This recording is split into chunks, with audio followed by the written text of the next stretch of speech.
ಜೀವಿತ ಕಾಲದಲ್ಲಿ ಒಂದಾವರ್ತಿಯಾದರೂ ಬದರಿ ಯಾತ್ರೆ ಮಾಡಬೇಕು ಅಂತ ಯಾಕೆ ಶಾಸ್ತ್ರ ವಿಧಿಯನ್ನು ವಿಧಿಸಿದೆ ಅಂತಂದರೆ, ಕಲಿಯುಗದ ರೂಪವೇ ಬದರಿನಾರಾಯಣ ರೂಪ. ಮೂಲರೂಪಿಯಾದ ನಾರಾಯಣನ ಒಂದು ಕೃಷ್ಣಕೇಶ, ಒಂದು ಕಪ್ಪು ಕೂದಲು, ಅದು ಕೃಷ್ಣ ರೂಪ ಆಯಿತು. ದುರ್ಯೋಧನ ಪರಮಾತ್ಮನ ಅವಯವಗಳಲ್ಲಿ ಭೇದ ಉಂಟು ಅಂತ ಅನ್ಕೊಂಬಿಟ್ಟ. ದೇವರ ತೊಡೆಯಿಂದ ಬಂದವಳೇ ಊರ್ವಶಿ. ಆ ಊರ್ವಶಿಯ ಸೌಂದರ್ಯವನ್ನು ನೋಡಿದ ಇಂದ್ರ ಕಳಿಸಿದಂತಹ ಅಪ್ಸರಾ ಸ್ತ್ರೀಯರಿಗೆಲ್ಲ ನಾಚಿಕೆ ಆಗೋಯ್ತಂತೆ. ನಾವು ಕೋಪ ಎಷ್ಟು ಮಾಡ್ತೇವೋ ಅಷ್ಟು ಚಿಕ್ಕವರಂತೆ ಶಾಸ್ತ್ರ ನಿರ್ಣಯ ಮಾಡು. ಕೋಪ ಮಾಡಿಕೊಂಡ್ರೆ ದೇಹ ಮೈಲಿಗೆ ಅಂತೆ.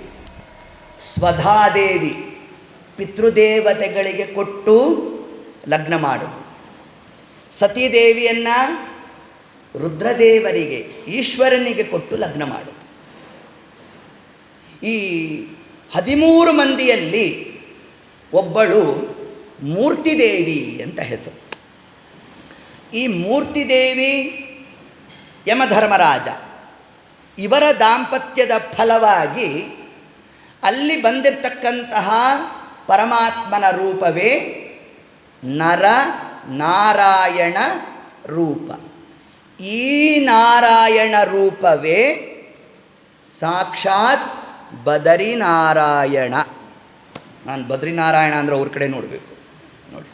ಆ ಬದ್ರಿನಾರಾಯಣ ರೂಪ ಇದು ಕಲಿಯುಗದ ಪ್ರತಿಪಾದ್ಯ ರೂಪ. ಯಾಕೆ ಬದರಿ ಕ್ಷೇತ್ರಕ್ಕೆ ಅಷ್ಟು ಮಹತ್ವ? ಜೀವಿತ ಕಾಲದಲ್ಲಿ ಒಂದಾವರ್ತಿಯಾದರೂ ಬದರಿ ಯಾತ್ರೆ ಮಾಡಬೇಕು ಅಂತ ಯಾಕೆ ಶಾಸ್ತ್ರ ವಿಧಿಯನ್ನು ವಿಧಿಸಿದೆ ಅಂತಂದರೆ, ಕಲಿಯುಗದ ರೂಪವೇ ಬದರಿನಾರಾಯಣ ರೂಪ.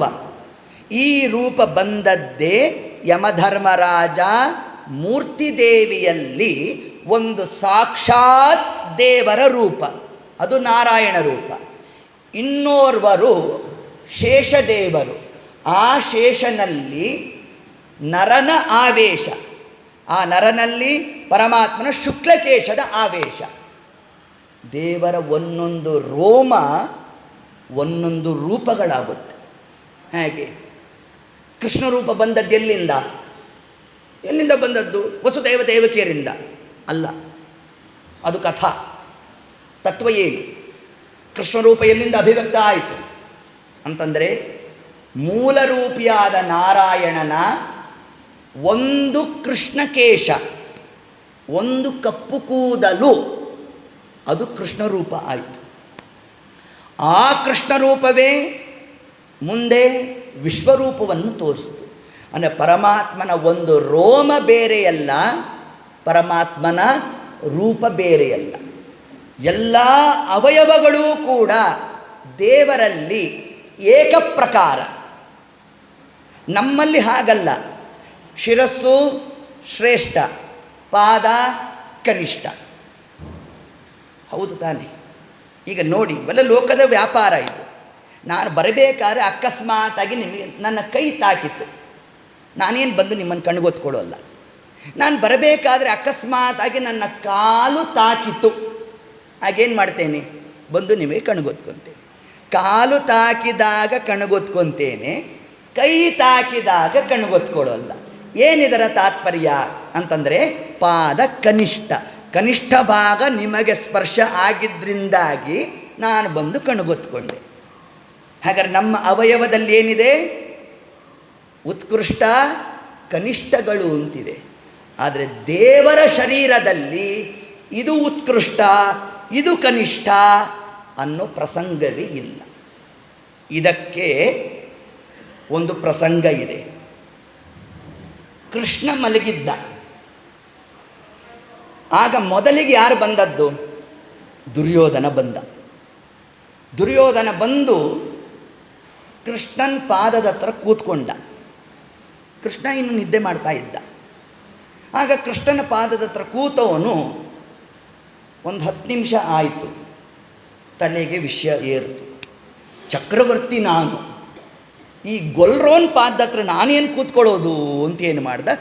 ಪಾದದ ಹತ್ರ ಕೂತವನು ಶಿರಸ್ಸಿನ ಹತ್ರ ಬಂದುಬಿಟ್ಟ. ಇದರ ತಾತ್ಪರ್ಯ ಏನು? ದುರ್ಯೋಧನ ಪರಮಾತ್ಮನ ಅವಯವಗಳಲ್ಲಿ ಭೇದ ಉಂಟು ಅಂತ ಅನ್ಕೊಂಡ್ಬಿಟ್ಟ. ಅದಕ್ಕಾಗಿ ಭೀಮಸೇನ ದೇವರು ಯಸ್ತೇ ಮನ್ಯೋ ವೇದಧ್ವಜ್ರಸಾಯಕ ಸಹವೋಜ ಪುಷ್ಯತಿ ವಿಶ್ವಮಾನಶಕ ಸಾಹ್ಯಾಮದಾಸಮಾರ್ಯಂ ತ್ವಯಾ ಆಯುಜಾ ಸಹಸ್ಕೃತೇನ ಸಹಸಾ ಸಹಸ್ವತ. ಮನ್ಯು ಸೂಕ್ತ, ವೃಷಭ ಸೂಕ್ತವನ್ನು ಭೀಮಸೇನ ದೇವರು ತಾವು ಉದ್ಗಾರ ಮಾಡ್ತಾ ಯಾವ ದುರ್ಯೋಧನನನ್ನು ತಾವು ಏನು ಸಂಹಾರ ಮಾಡಿದ್ದಾರೆ, ಯಾಕೆ ಸಂಹಾರ ಮಾಡಿದ್ರು? ಯಾವುದೋ ರಾಜ್ಯ ಕಿತ್ಕೊಂಡ್ರು ಅಂತ ಸಂಹಾರ ಮಾಡಿದ್ದಲ್ಲ, ಕೃಷ್ಣನ ಅವಯವದಲ್ಲಿ ಉತ್ಕೃಷ್ಟ ಕನಿಷ್ಠ ಅಂತ ಚಿಂತನೆ ಮಾಡಿದೆ ಅಲ್ವಾ, ಅದಕ್ಕೆ ನಿನ್ನನ್ನು ಸಂಹಾರ ಮಾಡ್ತೇನೆ ಅಂದ್ರಂತೆ ಭೀಮಸೇನ ದೇವರು.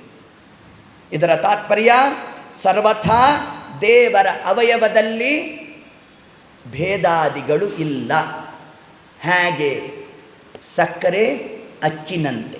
ಸಂಕ್ರಾಂತಿ ಹಬ್ಬದಲ್ಲಿ ನೀವು ಸಕ್ಕರೆ ಪಾಕವನ್ನು ಮಾಡಿ ಒಂದು ಅಚ್ಚಲ್ಲಿ ಒಂದು ಗೊಂಬೆಯನ್ನು ತಯಾರು ಮಾಡಿದ್ರಿ, ಅದು ಸಕ್ಕರೆ ಅಚ್ಚು ಅಂತ ಕರೀತೇವೆ.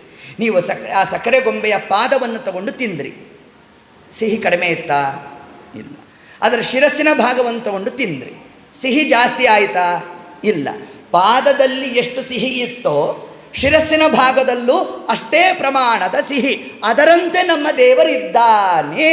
ಇದನ್ನೇ ನೋಡಿ ನಮಗೆ ಭಾಗವತ ಗ್ರಂಥ ತಿಳಿಸ್ಕೊಟ್ಟಿದ್ದು. ಹೀಗೆ ಏತತ್ ಕ್ರಮದಿಂದ ಪರಮಾತ್ಮನ ಅವಯವಾದಿಗಳಲ್ಲಿ ನಾವು ಭೇದಾದಿಗಳನ್ನು ಚಿಂತನೆ ಮಾಡಬಾರ್ದು. ಪರಮಾತ್ಮನ ಒಂದು ರೋಮ ಅದು ಕೃಷ್ಣ ರೂಪ ಆದದ್ದು ಅಂತ ತಿಳಿಸ್ಕೊಡ್ತಾರೆ. ಆ ಕೃಷ್ಣ ರೂಪವೇ ವಿರಾಟ್ ರೂಪವನ್ನು ತೋರಿಸಿರ್ತಕ್ಕಂಥದ್ದು. ಹೇಗೋ ಅದರಂತೆ ಒಂದು ಸಾಕ್ಷಾತ್ ರೂಪವಾಗಿ ಬಂದದ್ದೇ ನಾರಾಯಣ ರೂಪ, ಆದರೆ ಬದ್ರಿನಾರಾಯಣ ರೂಪ. ಈ ರೂಪದಿಂದ ಪರಮಾತ್ಮ ಮತ್ತೊಂದು ತನ್ನ ಗುಣವನ್ನು ಅಭಿವ್ಯಕ್ತ ಮಾಡಿದ. ತಾನು ಮೇರು ಪರ್ವತದಲ್ಲಿ ಕೂತು ತಪಸ್ಸನ್ನು ಮಾಡ್ತಾ ಇದ್ದ. ಆ ತಪಸ್ಸು ಮಾಡಬೇಕಾದರೆ ಇಂದ್ರದೇವರು ಅನೇಕ ಜನ ಅಪ್ಸರಾ ಸ್ತ್ರೀಯರನ್ನು ಕಳಿಸ್ದ. ನಮ್ಮ ದೇವರು ತಾನು ಒಂದಾವರ್ತಿ ಅಪ್ಸರಾ ಸ್ತ್ರೀಯರ ಕಡೆ ನೋಡ್ದ. ನೋಡಿ ತನ್ನ ತೊಡೆಯನ್ನು ತಟ್ಟದ, ಮಂದಹಾಸವನ್ನು ಬೀರ್ತ.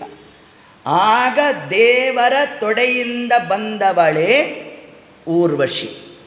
ಆ ಊರ್ವಶಿಯ ಸೌಂದರ್ಯವನ್ನು ನೋಡ್ದ ಇಂದ್ರ ಕಳಿಸಿದಂತಹ ಅಪ್ಸರಾ ಸ್ತ್ರೀಯರಿಗೆಲ್ಲ ನಾಚಿಕೆ ಆಗೋಯ್ತಂತೆ.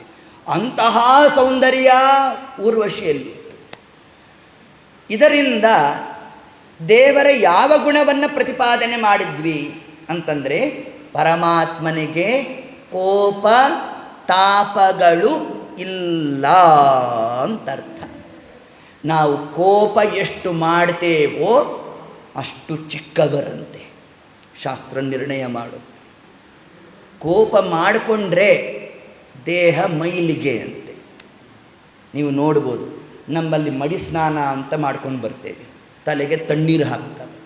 ಅದೇನು ಈ ತಣ್ಣೀರಿಗೂ ಕೋಪಕ್ಕೂ ಅವಿನಾಭಾವ ಸಂಬಂಧನೂ ಗೊತ್ತಿಲ್ಲ. ತಣ್ಣೀರು ಸ್ನಾನ ಮಾಡ್ತಾ ಇದ್ದಂತೆ ಕೋಪ ಬಂದ್ಬಿಟ್ಟಿರುತ್ತೆ ನಮಗೆ. ಕೋಪ ಮಾಡ್ಕೊಂಬಿಟ್ರೆ ದೇಹ ಮೈಲಿಗೆ. ಇನ್ನು ಇವನು ಮಡಿ ಸ್ನಾನ, ಮಡಿಯಲ್ಲಿ ಮೈಲಿಗೆ ಮಾಡ್ತೀವೋ ಮೈಲಿಗೆಯಲ್ಲಿ ಮಡಿ ಮಾಡ್ತೀವೋ, ಏನೋ ಒಂದು ಮಾಡ್ತೀವಿ ಅಂತ ದೇವರು ಅನುಗ್ರಹ ಮಾಡಬೇಕು ಅಷ್ಟೇ. ನೋಡಿರಿ, ನಮಗೆ ಯಾರೋ ಒಬ್ಬ ಕಾಶಿಗೆ ಹೋಗಿದ್ನಂತೆ. ಕಾಶಿಗೆ ಹೋದಾಗ ಏನಾರು ಒಂದು ಬಿಟ್ಟು ಬರಬೇಕಲ್ಲ. ಇವನೇನು ಮಾಡಿದ್ನಂತೆ, ಕೋಪ ಬಿಟ್ಟು ಬಂದ್ಬಿಟ್ನಂತೆ. ಬೆಂಗಳೂರಿಗೆ ಬಂದ, ಕಾಶಿ ಸಮಾರಾಧನೆ ಮಾಡ್ತಾ ಇದ್ದ. ಮಾಡಿದಾಗೆಲ್ಲ ಕೇಳಿದ್ರು, ಏನಪ್ಪ ಏನು ಬಿಟ್ಟು ಬಂದ್ರಿ ಅಂತಂದು. ಅಂದ, ಕೋಪ ಬಿಟ್ಟು ಬಂದೆ ಅಂತಂದ. ಅವನು ಪಾಪ ಕಿವುಡು. ಅಂದ.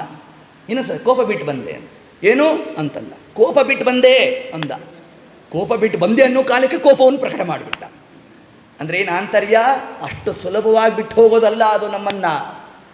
ಆದರೆ ಪರಮಾತ್ಮನಲ್ಲಿ ಯಾವ ಕಾಲಕ್ಕೂ ತಾನು ಕೋಪವನ್ನು ಮಾಡುವಲ್ಲ. ಹಾಗೆ ನಾವು ಕೋಪ ಮಾಡಬೇಕಾ ಬೇಡವಾ? ಕೋಪನೇ ಮಾಡಲಿಲ್ಲ ಅಂದರೆ ಮನೆಯಲ್ಲಿ ಮಕ್ಕಳು ಮಾತು ಕೇಳತ್ವ? ಮತ್ತೇನು ಕ್ರಮ?